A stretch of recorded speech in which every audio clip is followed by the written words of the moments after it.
evening, ladies and gentlemen. I am Chawan, the moderator for today's discussion. Welcome all our panel to today's discussion.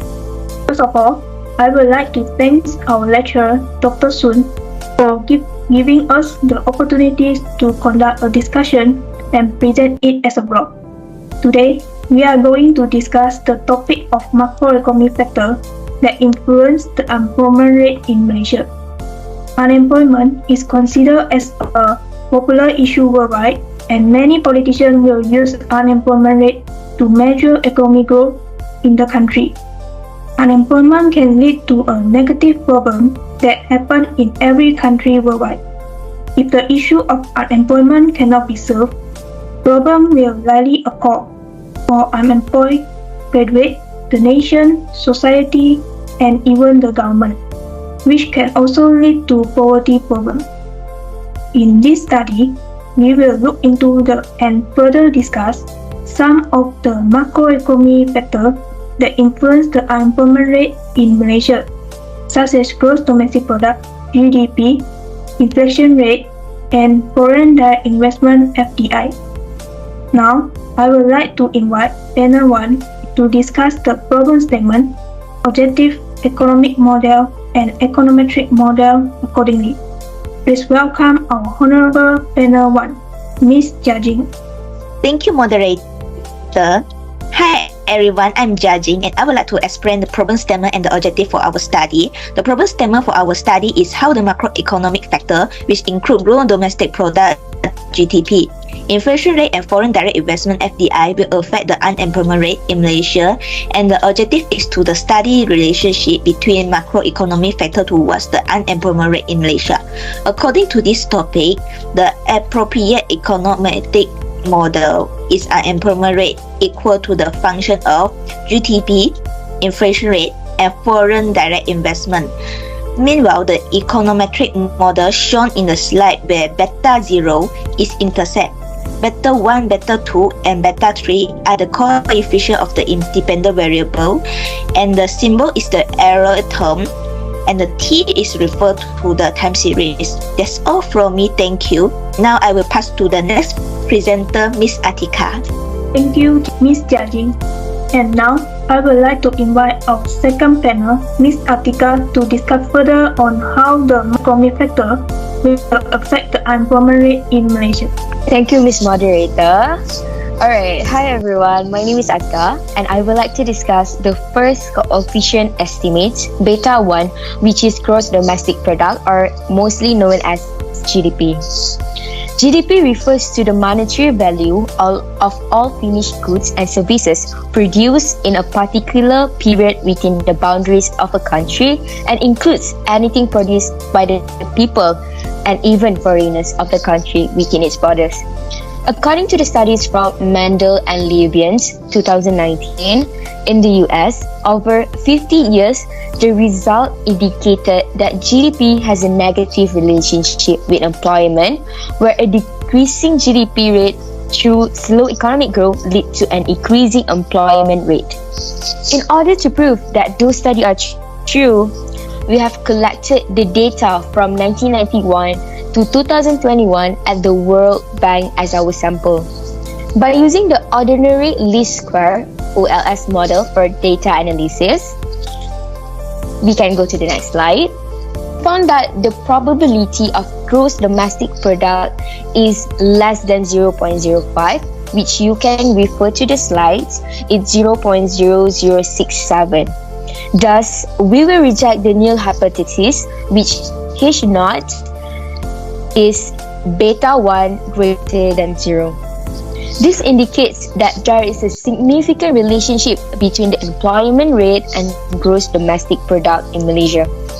Next, I will discuss the second coefficient estimate, beta 2, which is the inflation rate. Next slide. Inflation can be defined as a general increase in prices and fall in the purchasing value or power of money. Inflation can affect a country's economy in negative and positive ways. The bad side of inflation discourages saving and investment also inflation are that it could keep the nominal interest rate at the above zero.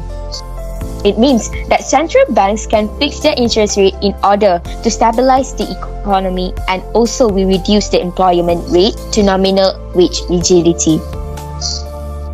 There are some research studies that show that inflation and employment are positively associated with each other.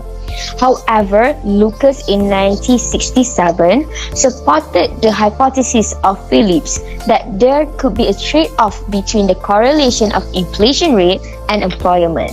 Next slide. Alright, so based on our analysis by using the correlation test, we found that the inflation rate has a negative correlation with the employment rate in Malaysia from 1991 to 2021. For example, when the inflation rate increases by 1%, the employment rate will decrease by 0.214514%, as you can refer to the slide.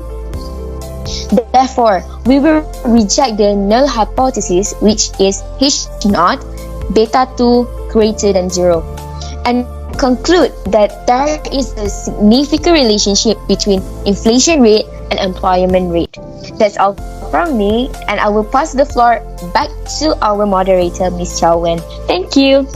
Thank you to our second panel, Ms. Atika, for sharing the ideas and opinions to all of us.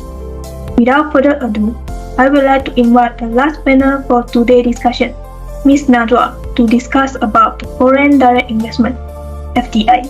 Okay, thank you to our moderator. Next slide, please. Okay, hello everyone. I'm Najwa, and I feel glad to share my views and opinions in today's discussion. Now, I will continue to discuss the last coefficient estimate, which is beta 3, which is foreign direct investment, or we call it as FDI. Okay, FDI can be defined as an investment made by an individual in one country into a business located in another country. FDI will bring knowledge, technology, skills, and employment to the country and help to boost the economic development indirectly. Thus, FDI is seen as an important indicator that will have a huge impact on economic growth. Okay. Based on the studies by Matthew and Johnson in 2004 and Shari, Hussein and Abu Halim in 2012, stated that foreign direct investment, or FDI, and unemployment rate had a negative relationship. So this means that unemployment would be decreased if FDI increases. In contrast, there were also arguments by other researchers that these two variables had a positive relationship.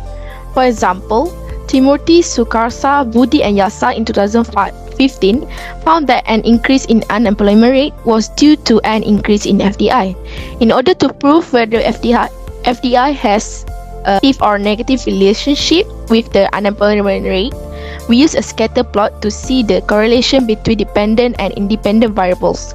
Based on the scatter plot that depicts the correlation between two variables, we found that foreign direct investment, FDI, and unemployment rate are positively correlated to each other. Thus, we will reject the null hypothesis, which is the H null is beta 3 is less than and equal to 0. In conclusion, we can conclude that FDI has a significant relationship with the unemployment rate. Last but not least, we have conducted the diagnostic test to investigate if the estimated model and the assumption we made about the data and the model are consistent with the recorded data. Among the diagnostic tests that econometricians routinely use, we are using the Jacob-Berra test and Ramsey-Reset test. Jacob-Berra test is a goodness of fit test that determines whether or not sample data have skewness and kurtosis that matches a normal distributions. From the result, we found that there is a normal distribution in our sample data. The H0 is residuals normally distributed, while the H1 is residuals not normally distributed. Since the Jacob-Berra test statistic, which is 0.099, is small and the p-value 0.95 is greater than 0.05, we do not reject the null hypothesis. There is evidence showing that the residue is normally distributed. Proceed to the other test, which is Ramsey-Reset test, a general specification test for the linear regression model. The H null is the model correctly specified, while H1 is the model is misspecified. Based on the estimation result, we can conclude that the p-value 0.1249 is greater than 0.05. Thus, we do not reject the null hypothesis. There is no evidence showing that the model is misspecified. In conclusion, we passed with the two dynastic tests that we examined, which show that our data and model is normally distributed and correctly specified. Now, I will pass the floor back to the moderator, Ms. Chawan. Thank you. Thank you so much to three panels that share their ideas and views to all of us. In this discussion, it is been proven that there is a correlation between these three macroeconomic factors towards the unemployment rate in Malaysia.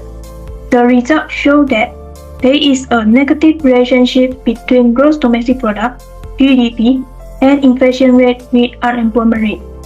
Meanwhile, there is a positive relationship between foreign direct investment FDI toward the unemployment rate in Malaysia. Now, we have come to the end of our discussion today. We hope that all of you will gain some knowledge from our honorable panelists today.